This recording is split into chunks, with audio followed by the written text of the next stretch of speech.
Yo, what's up? My name's Clarence, And I'm DJ Nuna, and you're listening to Up in the Air. a podcast on our thoughts, moods, and experiences on the personal, political, and cultural world around us. Come float with us. For this week's episode, we have Eden Nguyen, an all-around sweetheart and a new friend of the show. She joins us to discuss her passion in activism, the intertwining of her identity and advocacy, and vaginas. Enjoy! Hi everyone, thanks for tuning in. My name is DJ Nuna, and I'm here with my co-host, Clarence. Hello. How do you guys do? So we have a very, very, very special guest today. Her name is Eden. Eden, thank you so much for joining us. Yay, thank you for having me. I usually am the person asking questions, so this is kind of a new experience for me, but I'm really happy to be here. I'm Eden. I'm a third year at UW, and I really love my community. We really wanted to have you on the show just because, Jubilee and I both follow you on, different social media platforms, and we noticed that you do a lot of sharing about your activism and other things like that, and so we really wanted to kind of hear about your perspective on things and just kind of learn about your story and how you got started. So I'm curious, before we start everything off, I'm just wondering, how are you doing? How's quarantine? How's COVID? It's been okay. I found out that I'm a lot more of a homebody than I thought I was. So I've been doing okay, and I've been watching a lot of K-dramas, and I think my eyes got more puffy because I've been having 12 hours of screen time every day, which is so toxic. And my mom just had a baby, so that's kind of lifted up my spirits a little bit. I feel like when you have a new baby in the house, that love is the purest thing in the world. So I just been really enjoying watching him grow and learn things every day. He's 3 weeks old and he can already lift up his head. I'm so proud. Wow. Oh, that's so That's cute. amazing. I know, he has a strong ass neck. Wait, can I swear? Yeah, you're good. Okay. Loose. Oh, that's so cute. Are you the oldest child? Yeah, I'm the eldest of my family, so I have a sister who is 7, a brother on my dad's side who's going on 2, and then my new brother who's 3 weeks old. Yeah, so there's a pretty big age gap. Oh, that's so cute. But it's good to hear that you've been spending time with family, and honestly, as the oldest child, that's a lot of work that you have to do, especially with quarantining your home all the time. But I feel you on the screen time. Mine is ranging 10 to 11 hours. And I'm how is that even possible? I feel every time you get that weekly report or whatever, you're just damn. It's so embarrassing. Mine is yours increased by 2% this week. Every week I'm gradually going up and up and up. Yeah, I'm just thinking about what the ramifications are, in the future for our generation. Our eyes is gonna be all fucked up when we're in 20 years now. Have your eyes gotten more sensitive lately?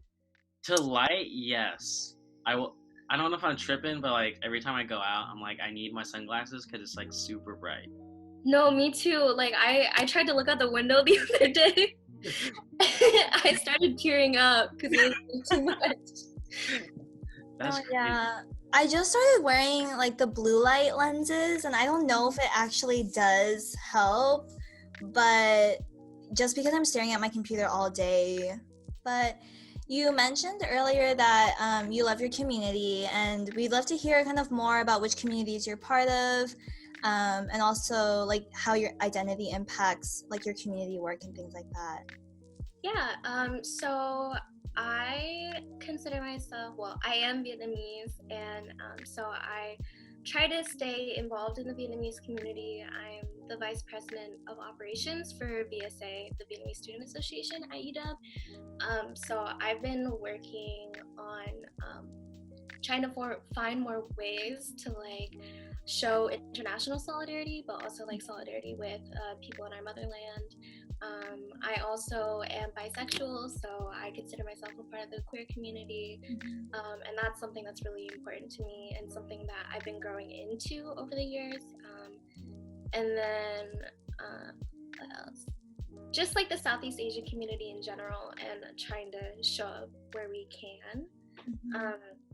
I think my passion for everything, especially like just my identity, like being a Southeast Asian woman or a Vietnamese woman, it had largely to do with a trip to Vietnam when I was 16. And I like literally cried because my mom's like, "You're going on this trip," and I was like, "I don't want to go because I can't speak Vietnamese." I was like, "Dude, they don't even have toilets, like no." I was so against it because like I didn't even remember my relatives because the last time I went I was 5, and I was like please don't make me go, like, and I can't miss school because I was like hella studious at the time. That's when everything was easy in high school. Right. But I ended up going, and it was just so like amazing to see my family, the women in my family especially. So like a little backstory, in my family there's only 2 men technically on my mom's side, my grandpa and my uncle. The rest are girls. There's like 7 girls. And so we kind of grew up like very women dependent, and going there, I think it was the same thing. There were a lot of women in my family who like had the same kind of bluntness and witty humor as we did, and it's just like I was so amazed to see how it kind of ran in the family, even though we're like thousands of miles away, and just how empowered they were. Especially like I don't know about other cultures, but in Vietnamese culture it tends to be very patriarchal, and that wasn't really the case for my family. And just seeing how that can transcend cultures and things like that was really interesting to me. And then I started trying to find ways to incorporate my culture into my high school, which was like all white, and so I like made the first culture week and stuff like that, and really tried to push to like bring the spotlight to the people of color who were at our school. That's like the very, very roots of when I actually started caring and realizing that organizing actually did work. And then I don't know, I just kind of kept meeting really amazing people along the way. A lot of my friends that I've met at UW have given me a lot of guidance and confidence and resources. And yeah, that's kind of how it led me up to who I am today. That's awesome. Thank you so much for sharing. It's really cool to hear about like your story connecting back with the motherland, because I definitely resonate with that, because I can speak conversational Korean, but it's like really broken, and I have a really strong American accent. So I resonate with like that fear of, oh, what if I go back to the motherland and I don't feel like integrated in Korean culture, because I'm Korean American. But yeah, I think Korean culture is also very patriarchal. So it is humbling to be surrounded by other strong independent women, and how it looks like in the context of different cultures, like in Vietnam or Korea. But yeah, how was it transitioning from like a predominantly white community to UW, where you were able to be in like a Vietnamese community? And UW does have quite a big East Asian population. I was looking at the demographics earlier this week, but how was that transition for you? It's kind of funny because I was under the impression that UW was a lot more diverse than it actually is. Facts. Yeah.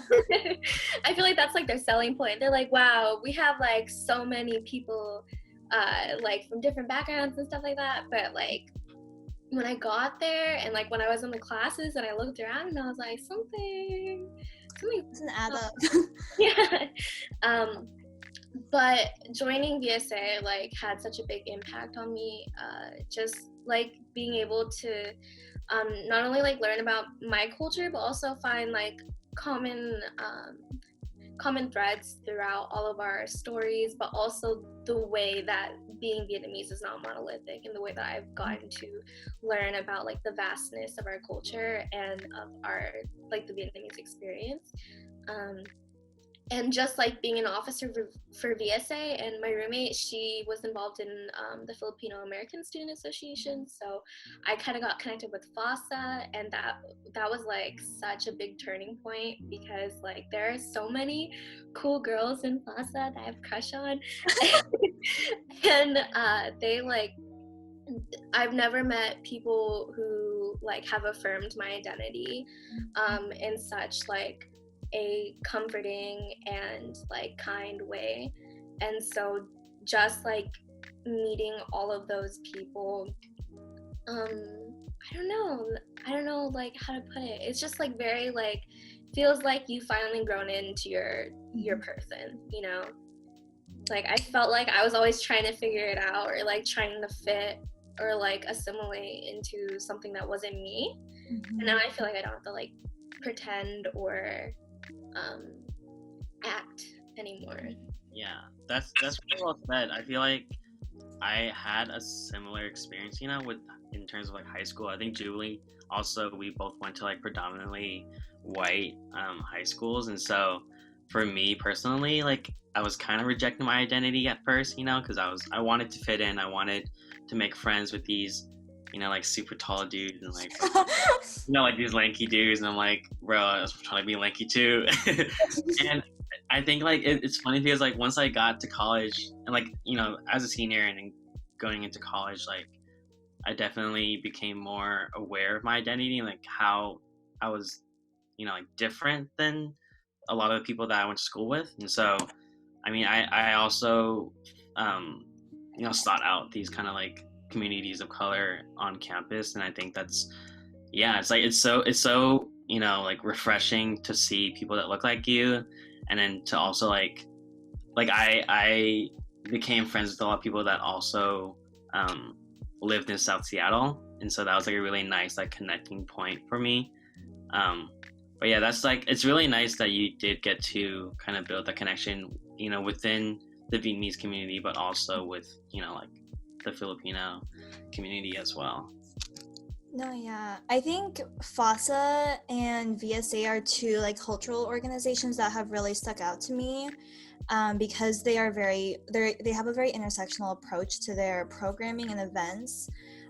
When it comes to focusing on like Southeast Asian and Pacific Islanders and standing in solidarity with those communities. Because I remember my freshman year, I went to KSA, and since I am a very Americanized Korean, I remember feeling like a very big gap in my understanding of like Korean culture. And so that was an interesting experience, and I agree. I think UW does pride itself on being really diverse and inclusive, but we see, you know, in the stats with like the faculty, there's not a lot of representation there, and they also don't focus on like the BIPOC or like the Black and Indigenous communities. Like their percentage is extremely low, where the Asian community is quite higher, like close to the white community, but then obviously within the Asian community there's a lot of different people that one title is representing. So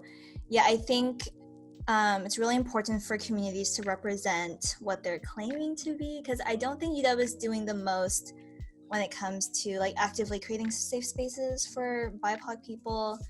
But yeah, Clarence and I both grew up in predominantly white spaces and had white friends for like quite a long time, I'd say. And Clarence went to like an all-guys school, so that on top of that. Right. Yeah. So when I came to college, I was like, whoa, there's here. No, I think it's funny too, because like for a long time, I also wanted, like my school was really small, you know, and so you knew a person, or like, especially me, they're like, oh, you're the one Chinese kid, and like, that was me school. too. Yeah, and so it's like super frustrating too, you know. So I think when I came to UW, I kind of wanted to just be an outcast for a little bit, like take a dial back and like just do my own thing, go to school and then leave, you know, because like I didn't feel very I don't know, like I didn't want to be involved too much because it just like it was like the first time where I could just like do my own thing, you know, at school. But yeah. Oh, sorry, did it cut out? But yeah, you mentioned also your identity as a person in the queer community, how that has also shaped your experiences. But like intersecting that with your Asian identity, did you find any challenges or barriers when intersecting those two? Like, what was your experience with that? I think I kind of have like a pretty different experience than a lot of people. Well, first thing is I technically only came out to my mom. Like all my friends know and stuff like that, but I was like, my mom's the only one that I really care about knowing. So I came out to her and I was like so scared because, you know, there's a lot of homophobia in the Asian community. Gosh, she is so sweet. She was like, well, first she was like, how do you know? Like, are you sure? Like, did you just watch a movie and you just stared at the girl too long? Like, she's not like confused. She was like, I mean, like, you can think girls are pretty. And I was like, I know, I think girls are pretty and I want to hold their hand and date them. But after that, she was like, if I have an unconditional love for you, that means that it doesn't affect my love doesn't affect or isn't affected by who you love. And so that like really stuck with me because she's the only person I care about really. But wow, like going to UW was the first time where I like actually started meeting other queer Asian people, so that was really exciting, just like knowing that we're taking up space at an institution like UW was really just like kind of empowering, but also realizing how heteronormative a lot of things are, just like even the readings, even the way that we talk and things like that. And that's something that I've also been working on. And even like the way that I talk to my sister, just like trying to teach her, like, you know, like you can love who you want. Do you know what a worm on a string is? I don't think I've heard that term before. It's like an actual, like, it's like this fuzzy thing on a string and it has on it. Oh. Yeah, I thought that was like a saying, like a... No. I was like, what's that? But my sister was like, this is Carol, and she's a girl and a boy.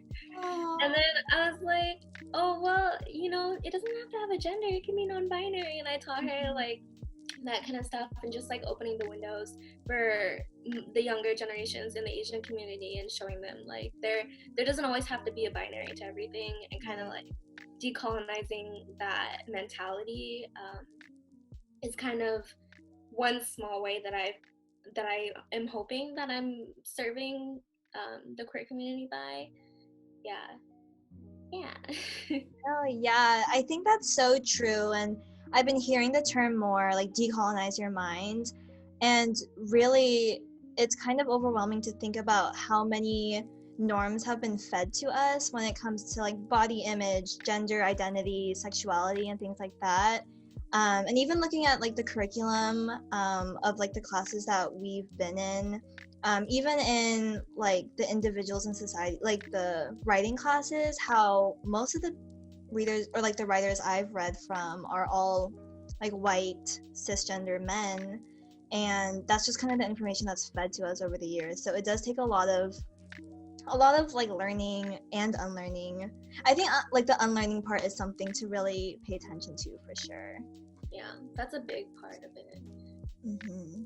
Yeah, I feel like, you know, I think especially the unlearning part is like with my parents, I always try to start a conversation about, you know, what's happening in the news, and like it's luckily like my parents are quite, you know, up to date with things, and like they have you know, like a pretty good understanding of, you know, what Black Lives Matter is and like kind of those topics. And I think I can imagine other families and like other, like maybe Asian communities and other, like having difficulties like kind of starting that conversation. Have you ever had that experience where, like if you're talking to a family member or to relatives or even like your friends, like starting those more like uncomfortable conversations? Have you experienced some difficulties with that? Yeah. I tried to talk about the protests with my mom. It got like a little bit heated though, just because there's my family was an immigrant family, and they like built their own nail salon and stuff like that. So they really subscribe to the bootstraps mentality. And so I think that when the riots happened and there was like property destruction, like growing up with the bootstraps mentality, thinking like if you work hard, you get things, and I think that ends up like you end up being very like close friends with capitalism, and so she couldn't see past the property destruction. And I was trying to make this point. I was like, the issue is that you care more about the property destruction than the people that are dying. She's like, that's not true. I just don't like how they're, and I was like, yeah, it's like, you always try to get like the bigger picture, because like very like sure, like on the surface it's property damage and whatnot, right? And like it's also difficult because there are parties within the protest that don't care about anything really. Yeah, like unaffiliated with. Yeah, so it's like it is a tricky situation. Like I can totally understand kind of like that perspective and how like, but it's still happening. Like, can you explain that? And you're like, well, I mean, unfortunately, that's just, there's some people that's just shitty people. And they just capitalize on this, protest. Right. But also, I mean, to be fair, there are like some protesters with the Black Lives Matter movement that are making a statement with the property damage, and I think it's an effective statement because it does make you think like, why are the police care more about protecting property than like actual lives. Yeah. And I just think like at this point where the demands and the ask and the abolitionists, all these people have spent so long trying to push these demands, and they haven't been met yet, and they like are continuing to be targeted, and there's like so many structural factors that are like pigeonholing them, like that's a bad word, but whatever. But I mean, there's like a lot of burdens that they're having to carry, and I feel like at this point it's not really our place to judge how they choose to react to it. Yeah, there's been so many chances, right? Right. I mean, it's like you think of any like successful revolution or like any revolution to begin with, and like of course there's going to be destruction and like. Yeah, I read something that said basically like peaceful protests are kind of like ironic because the idea of peace is to like not disrupt anything and like leave things as they are. So like is a protest even a protest if it's peaceful? Just because then it's like what are you really trying to disrupt? You're just like being complacent. Right. And I think that's why a lot of people that disagree with the looting, they love to quote Martin Luther King because he was a figure of the civil rights movement that was like very focused on peaceful protesting. And like Clarence and I mentioned in a different episode about like the stigma with Malcolm X because he had like a different approach. And I think that with peace, I think that has a lot to do with like convenience because it's like, oh, it's not hurting me or hurting, like for example, like the looting or like the vandalism. I think that is, I agree with you, it's just another valid way of protesting. And I read in a book, Between the World and Me, and it was just kind of talking about looting and how America was literally founded on looting and on violence. And now you're saying it's destructive and it's invalid way of protesting. So, and we see that literally on campus with the UW-BLM and BSU chapter and how they are protesting the statue to meet the 7 demands. And UW is so focused on removing the art on the statue because they're so anti-looting. And at this point, I feel like being anti-looting is being anti-Black and anti-Black liberation, because like they have to go to that extent because they're not meeting the demands. So. Yeah, I mean, so before I got on this call, I was listening in on this event that was like Through Our Eyes, the experience, like the Black student experience at UW, and they were talking about how, like, you know, removing the statue is literally the bare minimum. That's like the least you can do, and it's getting their attention, you know, but they're still not willing to meet it.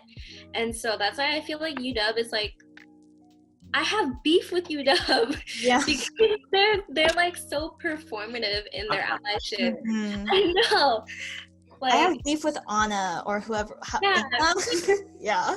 Freaking Miss President. It pisses me off. There was this thing where she was like at like some type of meeting with Black students, and she was like, I don't think I've ever heard of a negative experience of a Black student at UW before. And I was like, that is the most disrespectful thing that you do. Oh my gosh, yeah, I watched a little bit of that too, and I was like, wow, she literally doesn't know how to listen and to acknowledge her wrongdoings. And I think that is the main, or that's like not the main, but the first step towards like actual activism is you have to admit that you're imperfect, and that that her actions are just anti-Black. Like she isn't listening. So yeah, I think it's for those of you that aren't at UW, last month, August, was Black August, so the UW BLM and BSU chapter were protesting at the George Washington statue, which was one of their 7 demands. One of them being that George Washington was a racist figure, so they're calling to remove the statue. But yeah, UW has diligently sent in people to clean and remove the art, like almost every single day. So it really does show where their priorities are, because it is performative. Like they care more about like the appearance. Like they don't want that on their campus, especially like with students coming in to tour and school starting soon. So that is the rundown right now. And while I'm here, I'll take this time to tell y'all the demands, just because we have this platform right now. Yes. So number 1 is break all ties with the Seattle Police Department and other local law enforcement agencies. 2 is disarm and divest from the UW PD. 3rd is to allocate funds to Black RSOs and the American Ethnic Studies Department. 4, hire more Black faculty. 5, increase the diversity credit requirement and make African studies a major. 6, remove statues and monuments of racist figures. And 7 is fund and expand mental health resources for all UW students. So, like, this isn't even things that will just benefit Black students on campus. This is something that will benefit a lot of people, our community at UW. And so I think there's really no reason not to support it. And silence is very loud right now from UW administration. Right. Yeah, I mean, I think recently, Jubilee, we saw that ASU Dub, posted that they are in support of BSU's demands, and like Jubilee and I both work with the arts and entertainment under ASU Dub, and so it's like nice that we have that, but we definitely have to work it up the chain, and like for the leaders of UW to really like notice, and like, I mean, not notice, but to really take action, Right. Like UW, I mean, so like ASUW is the student government, so they have announced solidarity for the BLM chapter. We have Black faculty, Black TAs that are currently voicing their support for BLM. So it's not like, yeah, UW is intentionally going out of their way to not listen to students, employees, faculty. So it's kind of wild, and they've had a whole month as well, more than a month. They've had like several months to listen to these demands. So Yeah, I don't know. I know that you mentioned about UW, how this is like performative activism, and we see that in how they've posted like posts like, oh, we value Black students. President Anna has sent out emails saying the typical like, we hear you, we see you, like all that bullshit. But yeah, Clarence and I were wondering about your thoughts on performative activism. Is that something that you've witnessed like on your own social media platforms? Because that's also been a conversation topic. And how do you kind of navigate that? Like if you witness it, what's your kind of response to that? Yeah, I mean, I feel like everybody at some point has engaged in performative activism, and I feel like it's just your goal should be to just continually strengthen your critical lens and like be able to look at things and think like, how am I benefiting people by doing this? And I think one of the people's like favorite examples of performative activism would be that whole Black Square thing on Instagram. And just like, the reason why it was performative is because for a lot of people, that was their one and only post concerning Black Lives Matter. And also they would use the BLM hashtag along with it. So a lot of resources that were on Instagram got basically drowned out.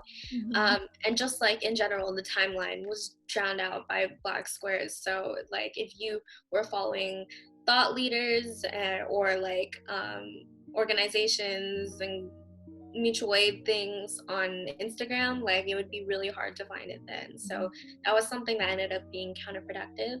And I don't think people should be too scared to engage with certain movements, but I do think like they should think like, how is this benefiting? And how instead can I benefit people or like serve people in like a material way? And am I actually listening to Black people or Indigenous people or whatever community that you're trying to help? Are you listening to the people that are actually a part of the community, or are you listening to your homies who like don't really know what's going on?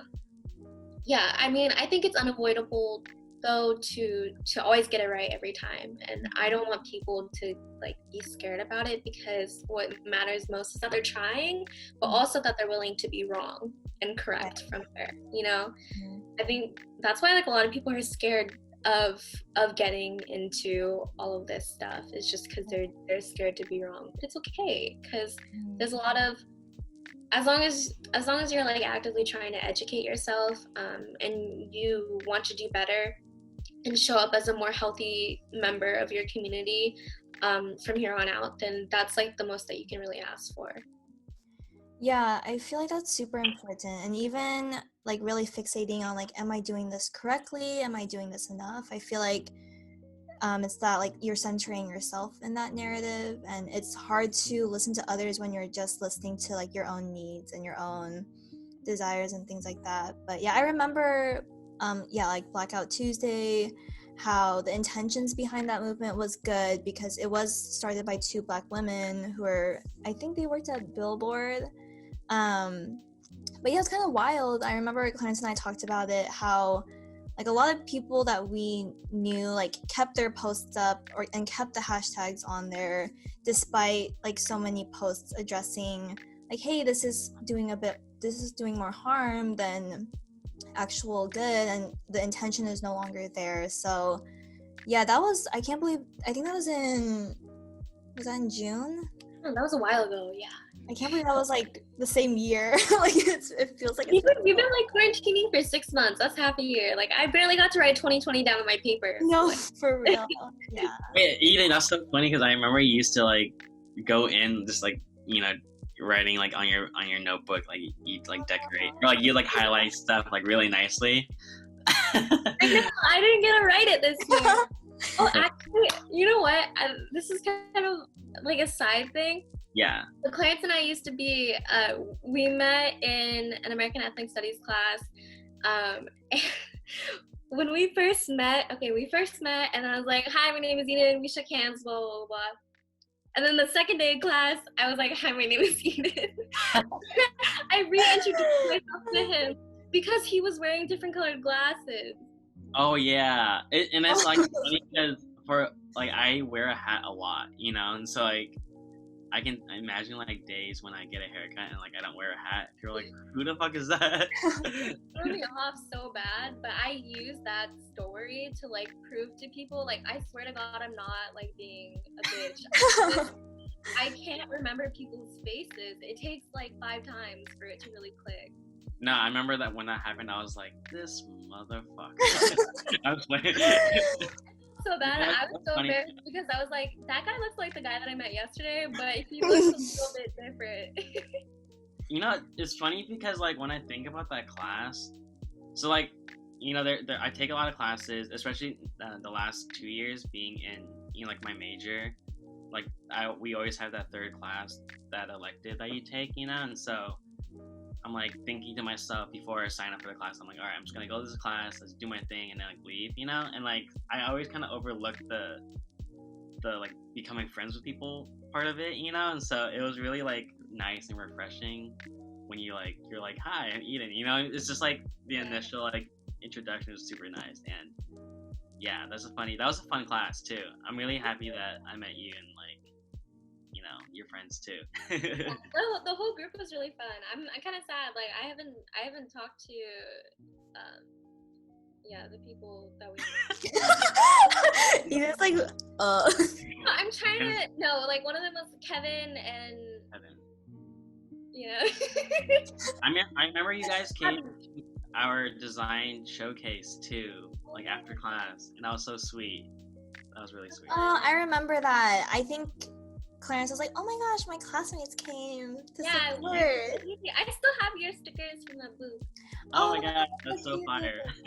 I'm like a hoarder with stickers. I can't commit to putting them on things, so I just like hold on to them for really long. Dude, even I don't have those stickers anymore. No, I didn't get any either. Yeah. that was really nice though. I'm like, it was very just like heartwarming, to see like actual people show up to our showcase. Yeah. That's really nice. I love like design and stuff like that. Or just like I love artists. Like I'm such a big fan of my friends, and also like you guys, no matter how close we are, you're a part of the community too. So just like being able to show up and like see you guys do what you're really good at. That's like what excites me. Yeah. That's so sweet. No, I didn't know Eden personally. I know Clarence knew her from the class, and then I think in passing we met each other in that one showcase. But I found Eden from Twitter because she had like a lot of like informative threads that I thought were really intentionally put together. I think there was one about ableist language, which is something that I've been really trying to be more intentional about, because you gotta decolonize your mind, because there's so much language that you don't know like where it originated and things like that. And then I also saw that one about vaginas, and I was like, oh my gosh, this is so cool. And I think why like vaginas are such taboo, like the people don't talk about it, and guys don't know about it. Seriously. Wait, that's so funny because so Jubilee sent me this like picture of a tampon last night. It was like, bro, it's a pad, not a tampon. Sorry. See? This point proven, right? Yeah. Oh my god. Anyway, she was sent me that and she was like, draw how much blood you think appears on this. Oh, I remember seeing this on your story, yeah. Yeah, Clarence, wait, what did you draw again? I just said fuck you. He didn't even draw, but yeah, I think when we talk about like body image, I think we think a lot about like actual body like types and like acne or like boobs, but yeah, vaginas are not as normalized when it comes to that conversation, so I really appreciated that. But I was wondering, like, when you kind of put those threads together, like where do you usually like, or like how do you do your research, and like what inspires you to make those types of threads and things like that? Funny thing is, threads like that almost always happen because I'm upset. Mm-hmm. And like, so I saw a tweet on Twitter that was like 2 sandwiches, and one was like the like ham or whatever was like all like strewn about, and then another one was like the ham was like very neatly packed into the sandwich, and apparently a dad was bragging about this. It was like, I showed my daughter, and I was like, this is what the nice one was like, this is what your vagina looks like, and the like messy one was like, this is what Taylor Swift's vagina looks like. And I was like, so pissed. Gosh. I was like, first of all, gross that you're even talking about your daughter's vagina to her. Second of all, how dare you talk to her about that when you don't even know like what labias are. Like, yeah.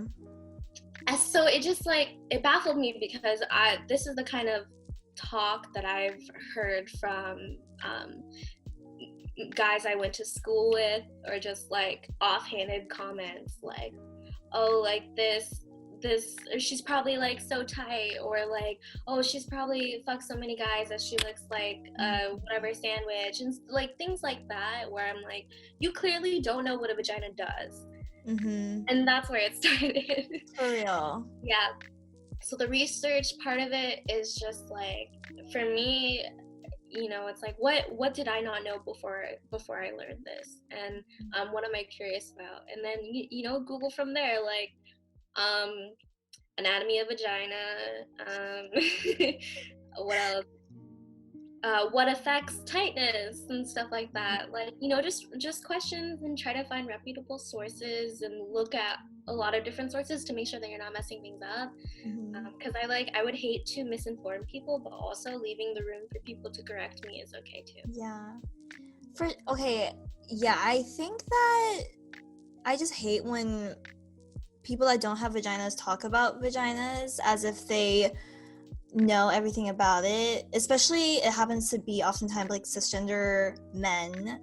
And even we saw that like in response to WAP, like the Megan Thee Stallion and Cardi B, how I remember seeing this video on this guy saying like, wet ass pussies are unhealthy and they're undesirable and they're not normal. And it's like, know that you don't know anything about that, but yeah, I think it's really great that you're able to put these sources together, and really I think it's good to feel angry and to feel something and to like channel it into educating yourself and like sharing it with others too, because I learned a lot about vaginas through that thread.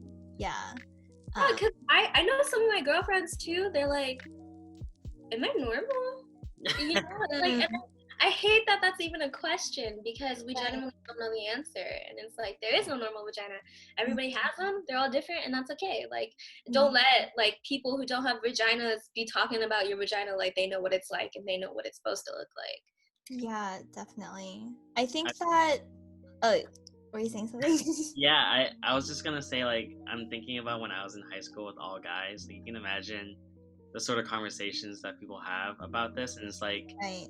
It's like it's amazing how defensive people get, you know, when you like try to correct them or you like try to inform them on something, you know, like they're like, bro, like I know exactly what like I saw it, you know what I mean? It's like there's just this sort of stigma and like almost this toxic masculinity kind of thing where it's like you have to defend your honor, or else, like, you know what I mean, like it's like if you act like you don't know, then it's like you get shamed and all that. And so yeah, I feel like that's super refreshing that you did that. And also it's funny, I'm thinking about like you angrily like researching.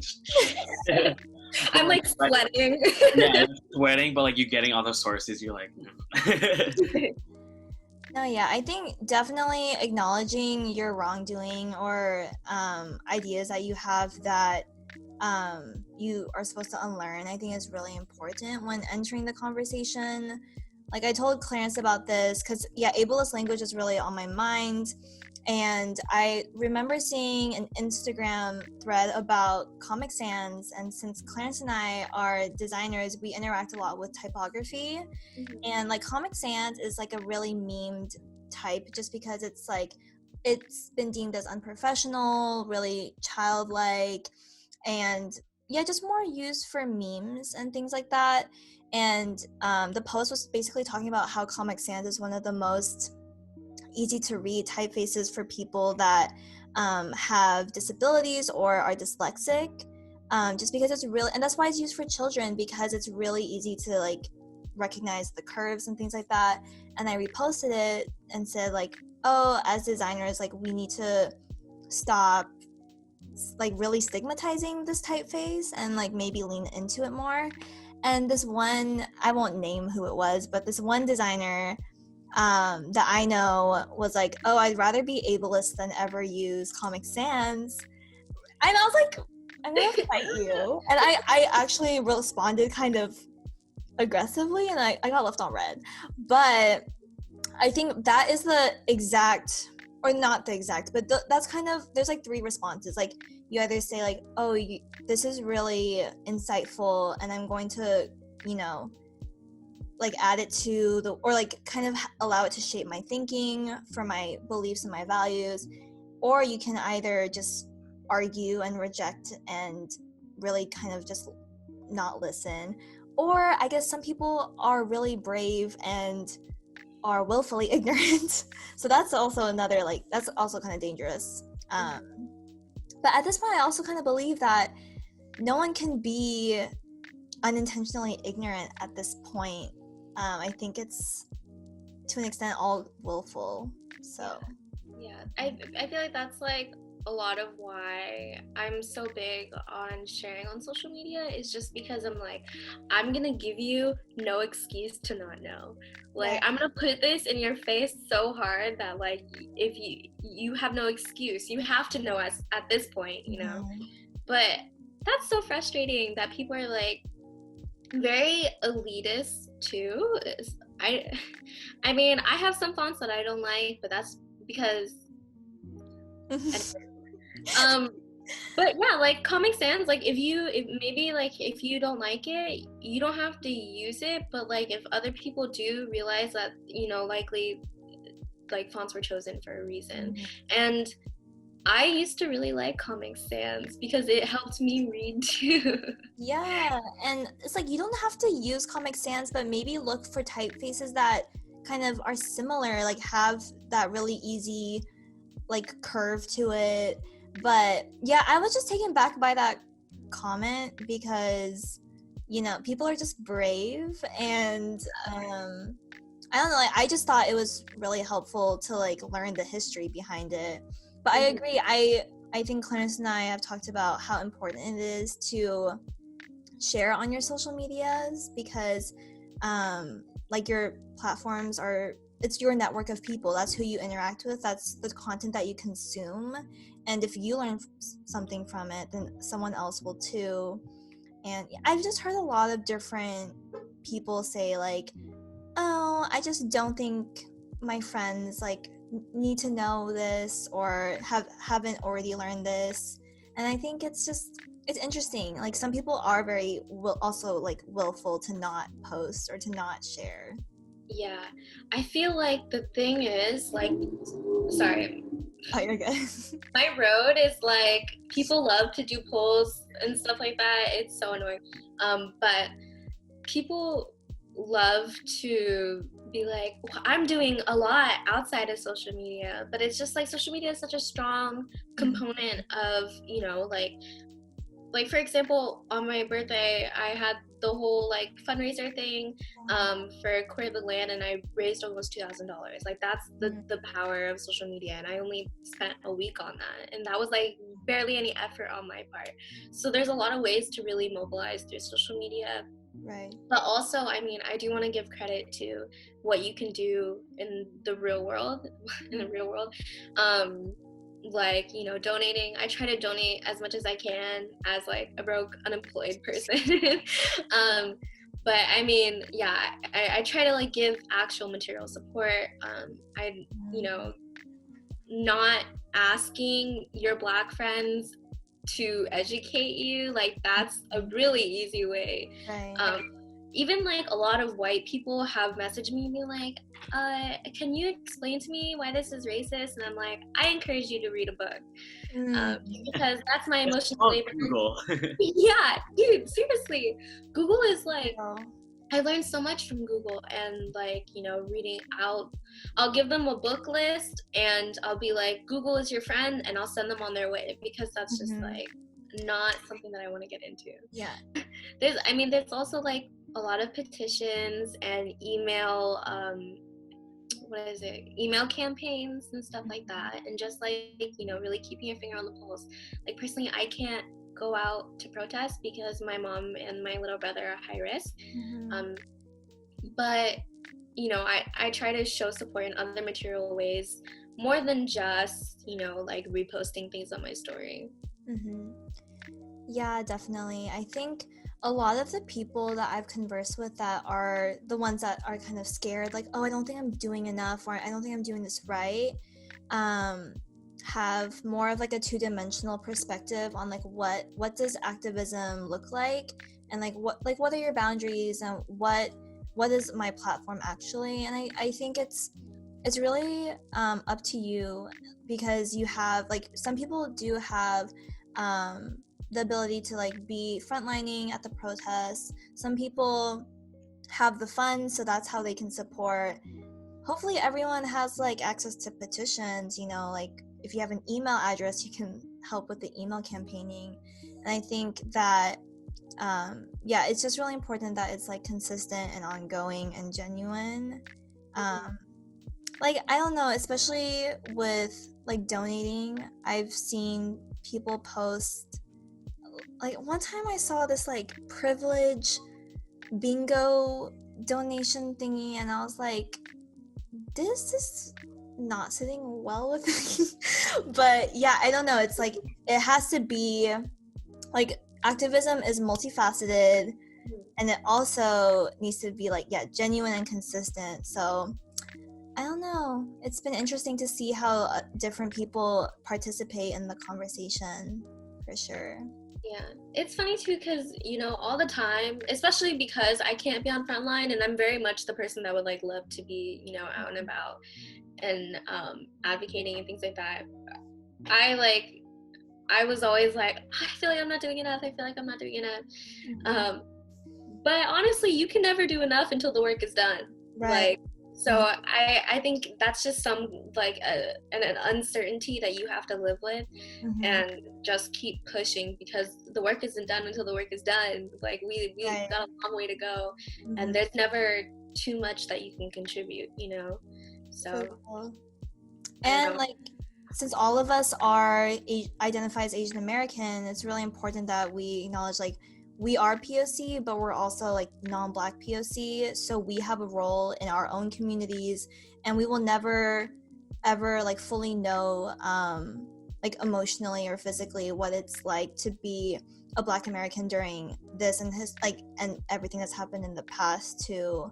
Like I've been seeing a lot of like Asian American activism posts that are kind of harmful, because they pit like our communities against like the Black communities and our struggles. And I think that there's a lot of harm in that, because you can't ever like put two people's experiences parallel, because like it's an intersectional, you have to approach it like intersectionally. So yeah, I see that a lot. I actually, like a couple months ago, someone I know posted about like the anti-Blackness in the Asian community, and there were a lot of Asian people that started attacking her, and they were like, well, Black people like are racist to Asians. And I'm like, why do you only bring up those like instances when we try to talk about anti-Blackness in our community? That's how you know, like, they don't actually care about like when people are being racist against Asian Americans.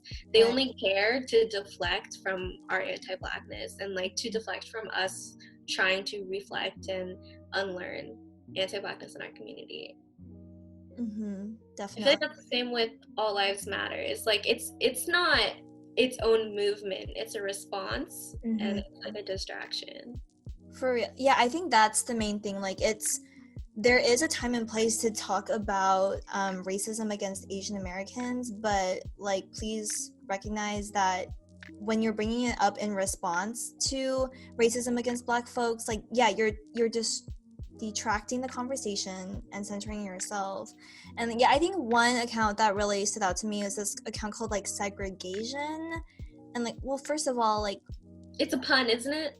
Yeah, and kind of like, that's like a weird play on words, but I've been seeing a lot of like, why aren't we talking about Asian American racism? And it's like, bro, Y'all won't shut up about it. I know. I was like, bro, we are like, don't you remember like during the peak or like the start of COVID, like Asian Americans were accurately like shown in the media, and like we weren't perpetuated as like villain, or we weren't villainized, because that's not like the model minority myth kind of just like makes us more like tame or like more obedient citizens. So I don't know, those posts kind of just rub me the wrong way.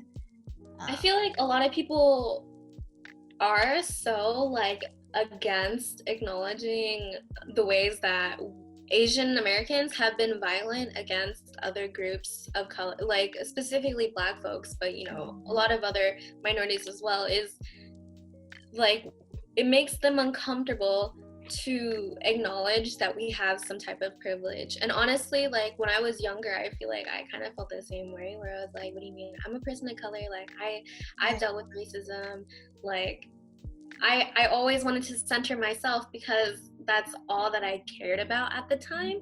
But then growing up, you're like, you know, we all benefit from racial justice. Why does it always have to be about us? You know, like, I mean, there's a time and a place, and sometimes those things intersect, but you know, like sometimes things are a little bit more pressing than others, and that's okay. And it doesn't mean that yours is less important. It's just timing. Definitely.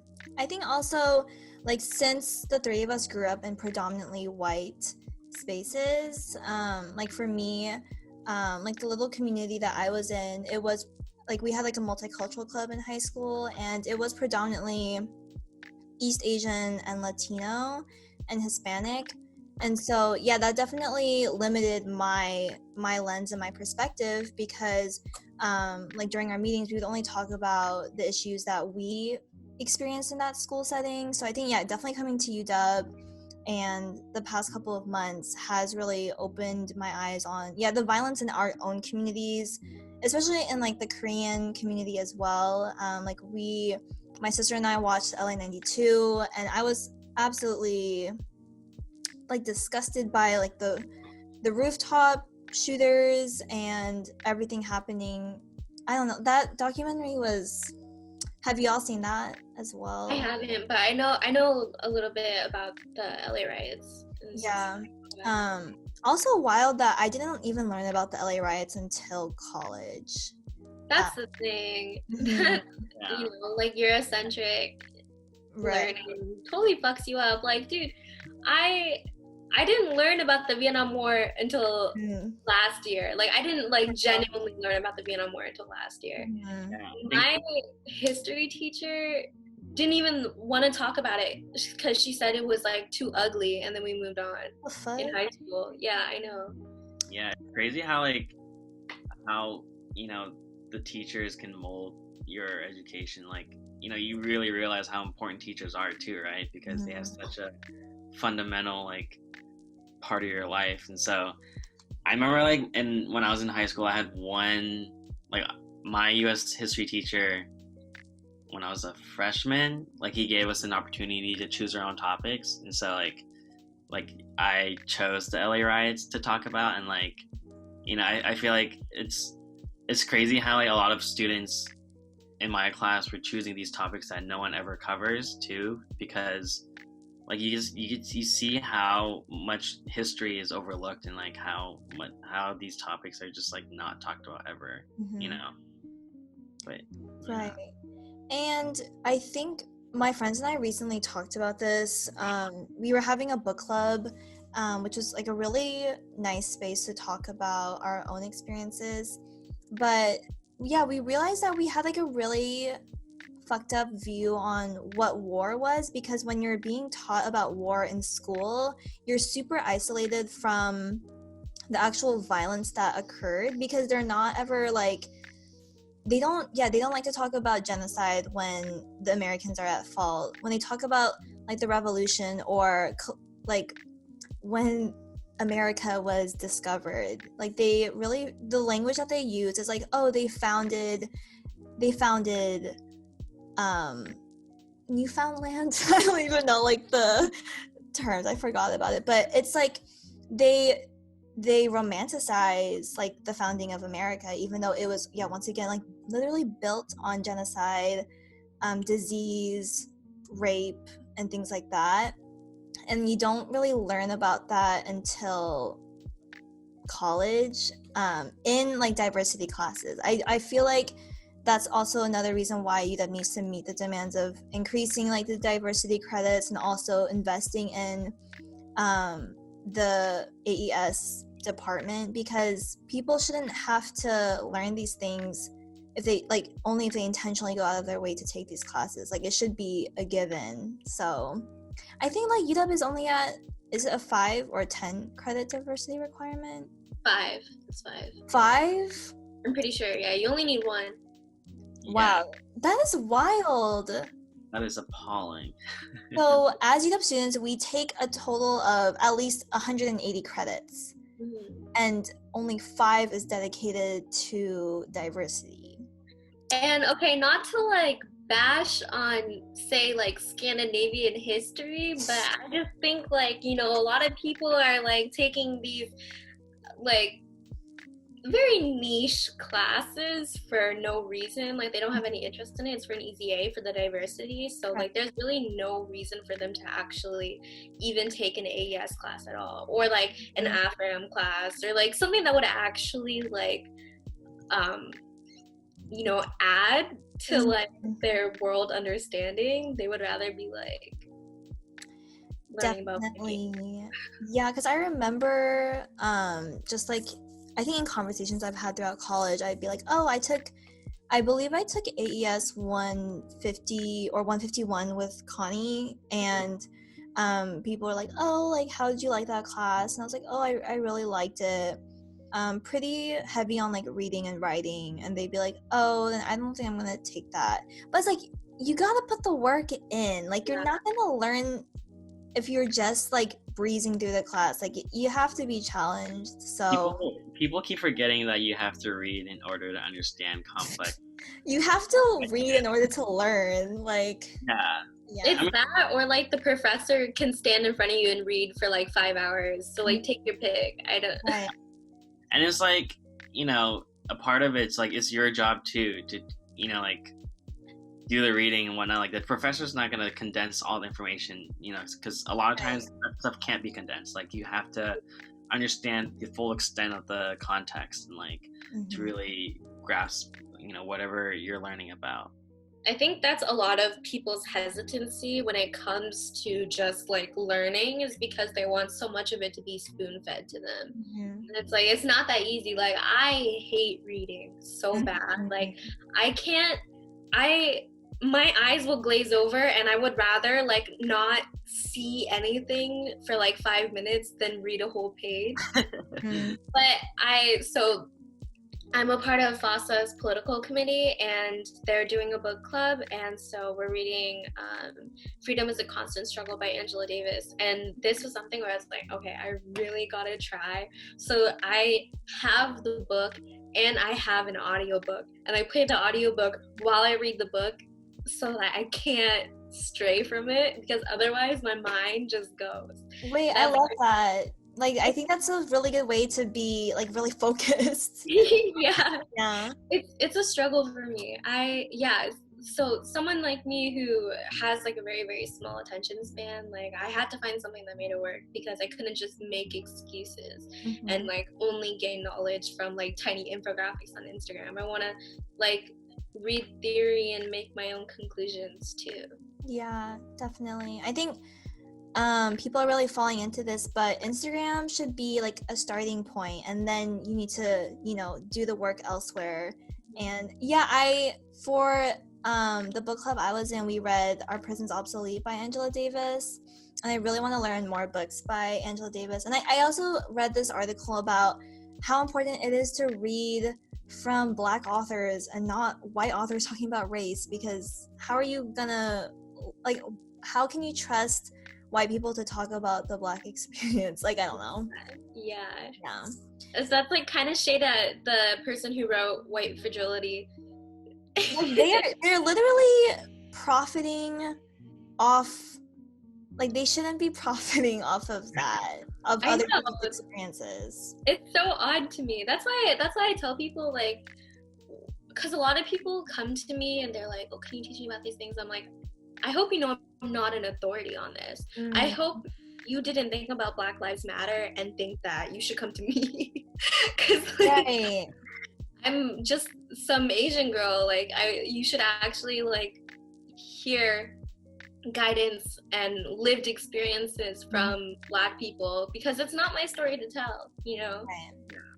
It's the whole, like, you can't be spoon-fed, and you can't depend on others to feed you that information that is literally available to you. Like, I think I was really encouraged because a lot of the books that were on reading lists, a lot of them are available online.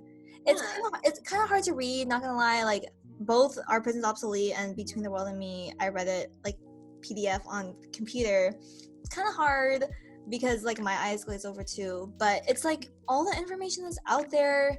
It's accessible. If it's not, if like financial barriers are like a reason why you can't purchase books, then yeah, like Audible has free trials, and like UW Library has a lot of online resources. So I don't like, there's so much growth that you can get from reading, even though I hate reading too, but it's like so much knowledge is out there. So. Yeah, I used the Audible free trial. I got my 3 books and I left.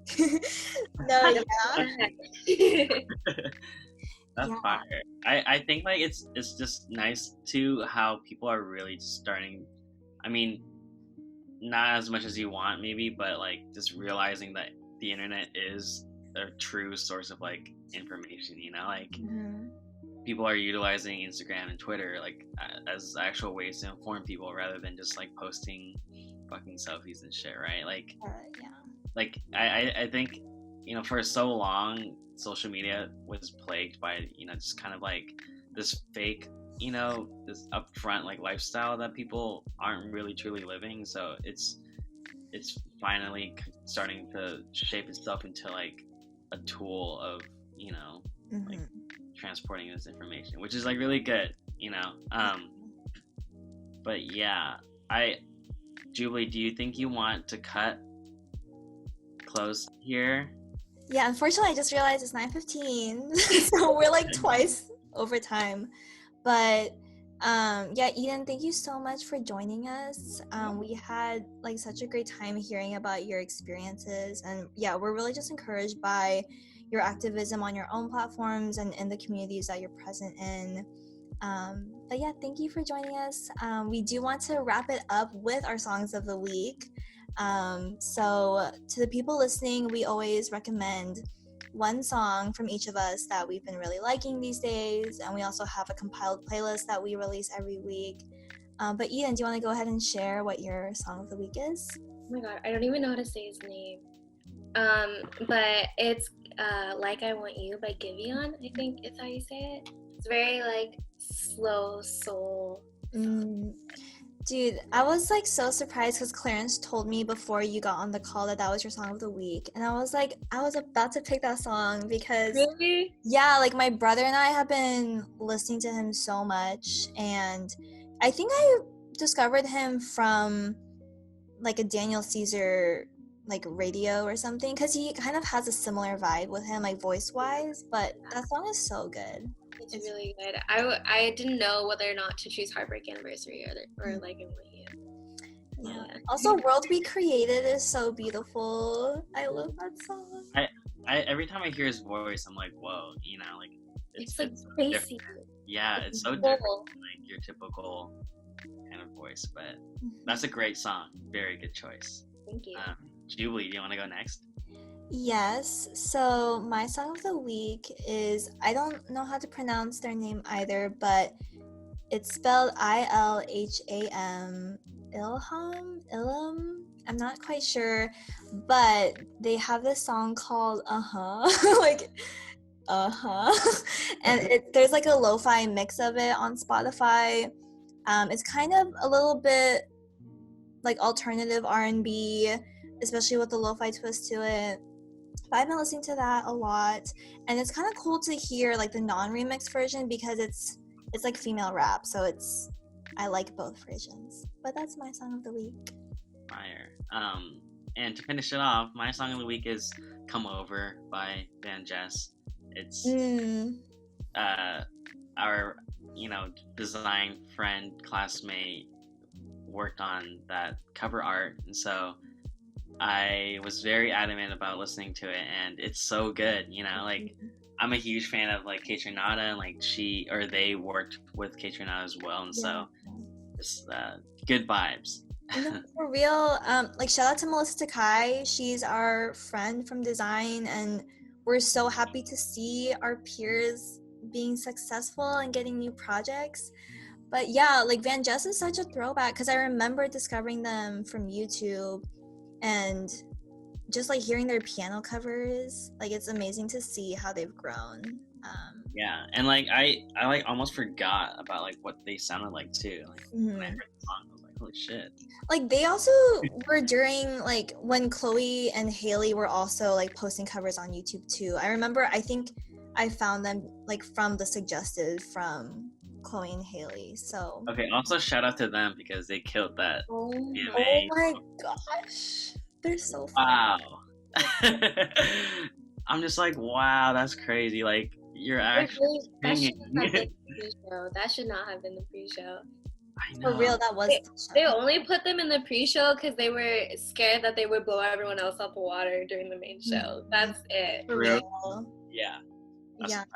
Honestly, like, yeah, Chloe X Haley, I've been listening to their music a lot as well because they released an album, but they're just amazing. I'm so happy to see both like Van Jess and Chloe X Haley, like two duo groups, like just do so well and like start their career off on their own, and then like Chloe X Haley, they're on the same label, or they're like under Beyonce, right? Mm-hmm. Yeah.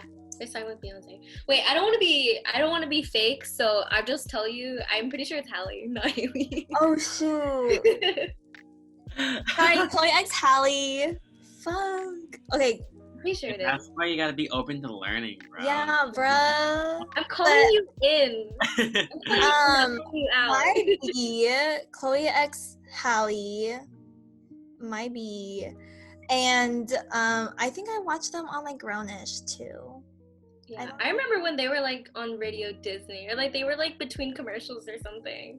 On Disney Channel, I remember. True fans. Yeah. What the fuck? But thanks for telling me. Yeah. I'm trying to save you the heartbreak later. And that's the theme of the show. Learn from your mistakes, apply it, and change. That's the motto. Maybe we're trying to figure out like what the title of the episode will be. So yeah, any ideas?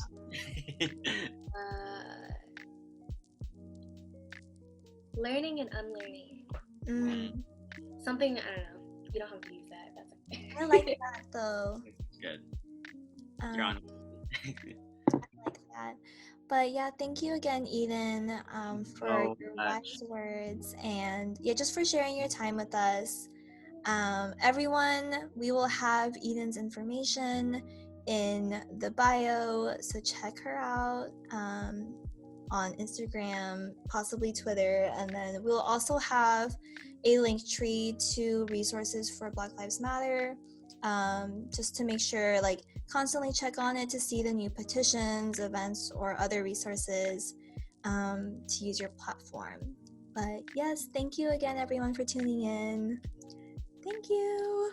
See you soon. Bye.